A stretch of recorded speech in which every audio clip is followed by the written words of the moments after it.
Hello friends, good morning. मैं हूँ विनीता। फिर से स्वागत है आपका मेरे छोटे से ब्लॉग में। तो फ्रेंड्स, कैसे हैं आप सभी लोग? आई होप आप सभी लोग स्वस्थ होंगे, अच्छे होंगे, मस्त होंगे।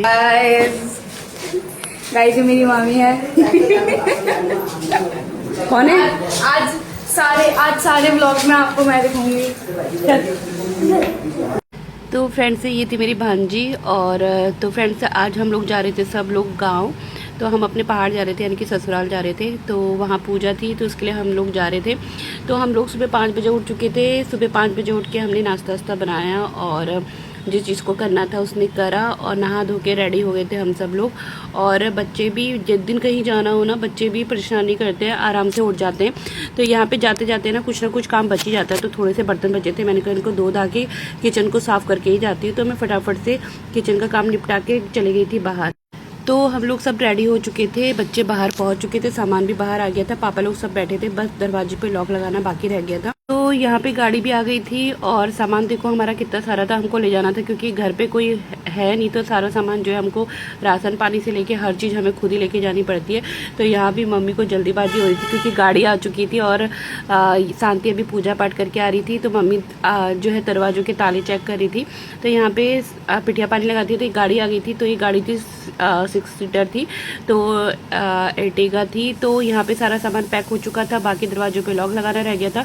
तो फटाफट सब लोगों को हमने बाहर भेजा और दरवाजों पे लॉक लगाने लग गए थे।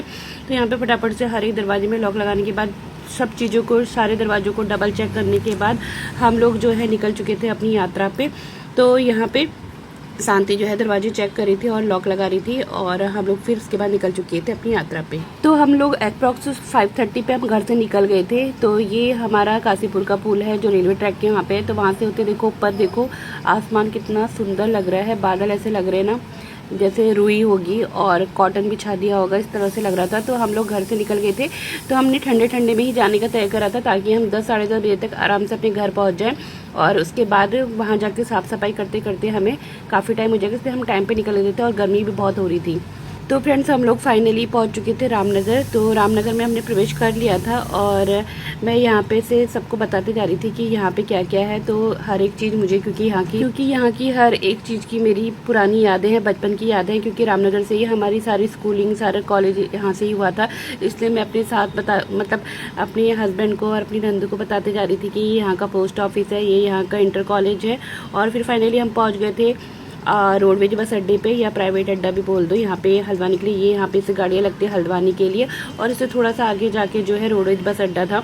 तो रोडवेज बस अड्डे में भी ये है, इसके यहाँ का रोडवेज बस अड्डा, और यहाँ पे काम चल रहा था, इसको ना पुनर्निर्माण हो रहा था और बहुत सुंदर बनाया जा रहा था। इसके इधर की साइड को, लेफ्ट साइड पे, सॉरी राइट हैंड पे, यहाँ पे है जंगलात फॉरेस्ट कंपाउंड था। यहाँ पे आपको अगर कॉर्बेट जाना हो, जिम कॉर्बेट जाना हो, तो यहाँ से आपको जिप्सी जो है अवेलेबल हो जाती है।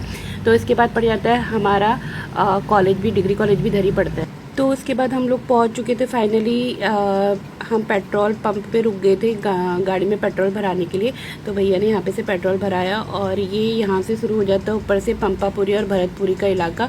तो पेट्रोल वेट्रोल भरा के बच्चों ने अपने लिए कुछ चीज़ें ली खाने की, और यहाँ से हम फिर निकल चुके थे अपने पहाड़ की यात्रा के लिए। तो और मौसम इतना अच्छा हो रहा था क्योंकि हम सुबह सुबह टाइम पे निकल गए थे, तो मौसम भी ज़्यादा गर्म नहीं हो रहा था, और मतलब ठंडे ठंडे में हम घर से निकल गए थे। तो बहुत ही ठंडी ठंडी हवा चली थी, और बातें करते करते हम लोग पहुंच चुके थे ढिकुली के एरिया में। तो ढिकुली में भी बहुत सारे रिजॉर्ट खुल चुके हैं। तो फ्रेंड्स, हम लोग ढिकुली के एरिया में एंटर कर चुके थे। तो ये पहले ना मतलब इतना डेवलप नहीं था ये एरिया, अब तो ये एरिया इतना ज़्यादा डेवलप हो चुका है। आप यहाँ पे हर 5 मिनट के रास्ते पे आप देखोगे यहाँ पे एक रिजॉर्ट है, और रिजॉर्ट भी इतने सुंदर सुंदर हैं, मैं क्या बताऊँ आपको, और उनकी कॉस्ट भी बहुत ज़्यादा होगी। तो हम लोग फाइनली ढिकुली के एरिया में प्रवेश कर चुके थे, और हमारे पीछे से हमारे साथ के मतलब मेरी भतीजी लोग भी आ रहे थे, तो दूसरी गाड़ी में आ रहे थे, तो हमारे पीछे ही थे जस्ट। तो हमने ये तय किया था हम लोग आगे जाके स्वराल है वहाँ पे जाके रुकेंगे। तो मौसम का मज़ा लेते हुए, साथ में गप्पे सप्पे मारते हुए हम लोग निकल चुके थे अपनी गांव की यात्रा के लिए। तो मौसम भी बहुत अच्छा हो रहा था और वेदर भी। तो फ्रेंड्स, हम लोग पहुंचने वाले थे स्वराल। तो यहाँ पे देखो मेरे बेटे को कितनी मस्त नींद आई हुई है, क्योंकि ये लोग रात को लेट पे सोए थे और सुबह भी जल्दी उठ गए थे। तो ऐसे मेरे बच्चे ना आनाकानी नहीं करते, कहीं जाना होता ना तुरंत उठ जाते हैं। और मौसम देखो, पहाड़ों के नज़ारे देखो कितने बढ़िया है, कितना सुंदर लग रहा है। तो यहाँ पे मेरे बेटे को कितनी मस्त नींद आई थी, तो उसकी गर्दन ना बार बार टेढ़ी हो जा रही थी। तो पहले मेरा बेटा आगे बैठा था, लेकिन फिर उसको मैंने पीछे बुला लिया और गर्दन बार बार लटक जा रही थी, तो फिर मैंने उसको अपनी गोद पे लिटा लिया। बच्चे वैसे परेशान करते हैं ना, और वैसे बच्चों को देख के इतनी मासूमियत आती है, मतलब दया आती है। बच्चे सुनसान भी अच्छे नहीं लगते। तो उसको तो नींद ही आई हुई थी, क्योंकि वो बहुत ज़्यादा थक गया था। रात भर सोते, रात को भी टाइम पे नहीं सोए थे, हमको सोते सोते 11-12 बज गया था। तो फाइनली फ्रेंड्स हम लोग पहुँच चुके थे ससुराल।